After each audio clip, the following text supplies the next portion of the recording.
18 سالہ نادیہ اور 24 سالہ ماریہ جب اپنے دادا کی آخری رسومات میں شرکت کے لیے پاکستان گئی تھی تو وہ یہ نہیں جانتی تھی کہ یہ ان کی زندگی کا آخری سفر ہے۔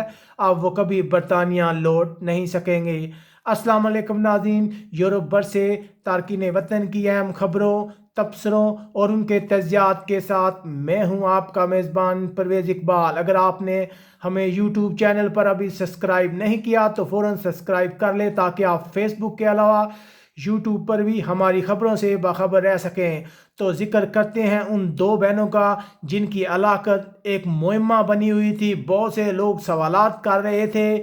انگلینڈ سے آئی ہوئی دو بہنوں کی موت واقع ہو گئی تھی، جس کے بعد بہت سے سوالات نے جنم لیا تھا کہ کہیں ان دونوں بہنوں کو ہلاک تو نہیں کیا۔ اس طرح کے بہت سے سوالات ہیں جو لوگوں کے ذہن میں آ رہے تھے۔ یہ واقعہ پیش آیا تھا گجرات کے قریب دولت نگر میں۔ یہ دونوں بہنیں اپنے دادا کی آخری رسومات میں شرکت کے لیے پاکستان آئی ہوئی تھی۔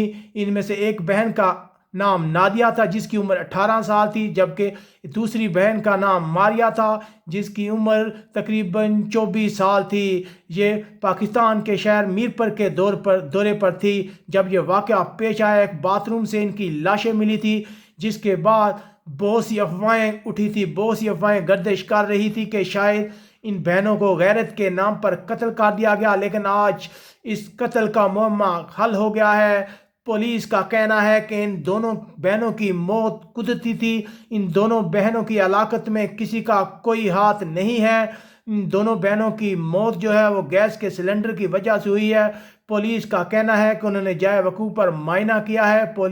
پولیس کا کہنا ہے کہ گیس سلنڈر، پائپ اور ان دونوں بچوں کی لاشوں کا معائنہ کیا گیا ہے، جس کے بعد وہ اس نتیجے پر پہنچی ہیں کہ ان دونوں کی موت قدرتی تھی۔ یاد رہے کہ 8 روز پہلے یہ واقعہ پیش آیا تھا۔ ان میں سے بڑی بہن ماریہ ایک ماڈل تھی، جبکہ چھوٹی بہن نادیہ جو ہیں وہ طالبہ تھی۔ بہت ہی افسوسناک واقعہ تھا۔ گیس سلنڈر پھٹنے کا یہ واقعہ تھا جس میں ان دونوں بہنوں کی موت واقع ہو گئی تھی۔ دوسری طرف بریسٹن میں خواتین کی مسجد کے امام حیدر علی نے کہا ہے کہ ان دونوں کی موت سے انہیں بہت صدمہ پہنچا ہے۔ اس علاقے میں رہنے والی پاکستانی کمیونٹی بھی بہت پریشان ہے۔ یاد رہے کہ یہ دونوں بہنیں لنکا شائر کے علاقے بریسٹن سے تعلق رکھتی تھی۔ یہ پاکستان اپنے دادا کی آخری رسومات میں شرکت کے لیے آئی تھی، لیکن یہ نہیں جانتی تھی کہ یہ اب کبھی برطانیہ نہیں لوٹ سکیں گی۔ بہت ہی افسوسناک واقعہ ہے۔ ہماری ہمدردیاں اس واقعے میں ہلاک ہونے والی لڑکیوں کے اہل خانہ کے ساتھ ہے۔ یہاں بارسلونا سے اپنے میزبان پرویز اقبال کو اجازت دیجیے گا۔ اپنے ارد گرد کے لوگوں کا خیال رکھیے گا اور ہمارے پاکستانی کمیونٹی یورپ کے یوٹیوب چینل کو سبسکرائب کرنا نہ بھولیے۔ اگر آپ کو پسند آئے تو اپنے فرینڈ کے ساتھ شیئر بھی کریں۔ اللہ حافظ۔